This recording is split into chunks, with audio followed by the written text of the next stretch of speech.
Hey. Hi. All right, so we are doing something a little extra today, and hopefully it is special also. So what unit did we just learn about? We learned about the kidney and the urinary system. Okay, and so what did we do? You know, this is what happens when we get bored during quarantine and have Mr. Alcala as a teacher. So we called up Publix, asked if they had any cow kidneys. They did, so we picked them up and he had 2 fresh cow kidneys. So last night we drained the kidneys in ice water, so you know, all the blood and bodily fluids, including urine, could soak out and they'd be less smelly. So Okay, and then what do we have to try and help us with our adventure today? okay, so I have 2 of your veterinary books by Dice and Sack Wensing. Yep, And Dr. Sack was a professor of mine when I was at Cornell. And this is the guide to the dissection of domestic ruminants by Robert E. Yep, Dr. Habel. Okay, so I'm going to go ahead and flip open the text to the pages we marked. Okay, and then go ahead and walk us around what we know, at least from the exterior anatomy of the kidney. Go ahead. I was surprised when I first saw these because they were super big. Like you can see, they're like as big as my hand, maybe a little even bigger. And you know, unlike the hog kidney, you know, the hog kidney was like very like smooth and like, you know, didn't have these weird sections. So I wanted to learn about that, and I'm gonna read a section from this book that it says, superficial lobation is a bovine characteristic not found in other adult domestic mammals. Each lobe consists of a cortical cap and its medullary pyramid. In other species, including the sheep and goat, the grooves between the fetal cortical lobes are obliterated, resulting in a smooth kidney. So bottom line, this is a fetal trait that is retained in this mammalian species only. Okay, so go ahead and use the little curved forceps and show me some of what we had. Okay, so first, you can't miss it, it's the fat, so you can tell this cow was well fed and in good nutritional health. Which is important because we want to eat a healthy cat, not a sick one. We want a good hamburger. No, not out of kidney teeth, but yes, I feel you. So, first, we have the Ureter Pathway right here. Mm-hmm. It's very deep. And then, judging by the thick wall, I'm pretty sure this is an artery. Okay. It goes pretty deep.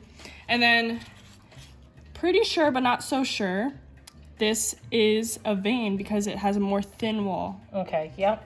All right, so let's go ahead and try and section this thing and see what we find, okay? Okay, so I'm going to try to cut it through the middle. Yeah, try and cut it down the hilus of the kidney, which remember, and you know, if you mess it up, we got another one for backup. Dang, this knife is sharp. Sharp. So this is the knife that I used when I was in vet school for dissecting carcasses on pathology rounds. So this thing's vintage, and yes, it had to be sharp. Because we were dismembering whole animals, not just their organs. Okay, so we got 2 halves of kidney. I'm not perfect, but it's okay. Okay. Oh, look how cool that is. Okay, so can you tell cortex versus medulla? Right? Okay, cortex is the outer part. Yep. And then you got the... Yeah. And I tell you what, why don't you go ahead and read the next bit from the book, okay? So... And then we'll see if we can find that anatomy. Oh, move your arm. In the bovine kidney, there are about 20 medullary pyramids. So you got all these. Yeah, there's supposed to be about 20 in all. Yeah. Okay, go ahead. What else we got? One for each lobe. At the apex of each pyramid, a papilla projects into a calyx cup. The papillary ducts open on the papilla. There are some compound papilla draining 2 or more pyramids.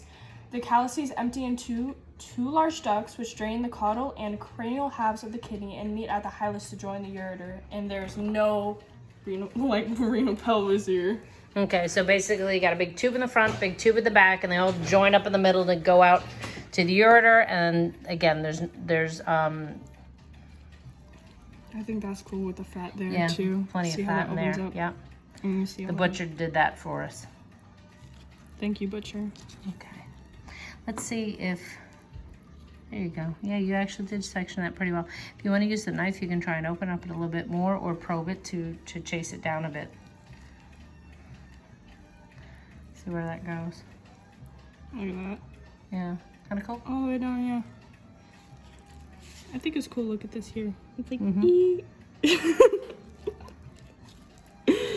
All right. Well, and then also too, because Yeah. there's your papilla right there.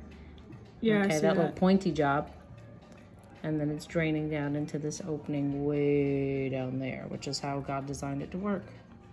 Oop, and you'll probably get it to connect way up there if you push it far enough. Let's see if I can do it. I know there's a lot of fat in there. Oh, hold up. I think I got it. Da-da-da, and that's where the pee goes. All right, pretty cool, huh? Yeah. All right, do you want to section the other one just for fun? Yeah, maybe. Okay, let's see if I can do this one. This one's a little bit bigger. Yep. I want to hold that up. And there's some subtleties too, like this one was bigger at one pole than the other, and I think that goes along with it being a left kidney. The right kidney is more symmetrical, but those are just subtleties so that you can tell. Yeah, it's still like the typical kidney shape that like I noticed. But Yeah, just, and one of the other things was too is if a cow has a kidney infection or pyelonephritis, the lobes will actually get so swollen that the kidney will look smooth in that case. So it's pretty weird. We also talked about how the kidney, remember how you said it was like facing up against the wall? Yeah. The dorsal? Yeah, exactly. You said So- dorsal, yeah. Yeah. Well, dorsal in an animal because they walk on 4 legs. Usually have anterior and posterior in humans because we walk upright on 2 legs. So it's different. Okay. Sharp knife again. But we also say the same thing in birds too because they're also upright. Okay, cow.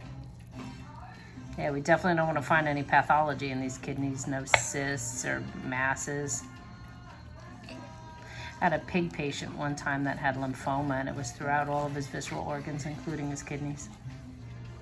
And yes, we are using this meat afterwards to make a stew. Oh, Give it to my little Italian grandma. we'll see. I don't know. That knife's pretty vintage. You might not want it. To cut the Okay. Okay, so again, a Ooh. lot of perirenal fat. Ooh, did you get a big, oh, nice. Big old cavity in there, man. Okay. Were you able to find the vessels on that other kidney there? Yeah, hold on. There's somewhere, I just need to find them.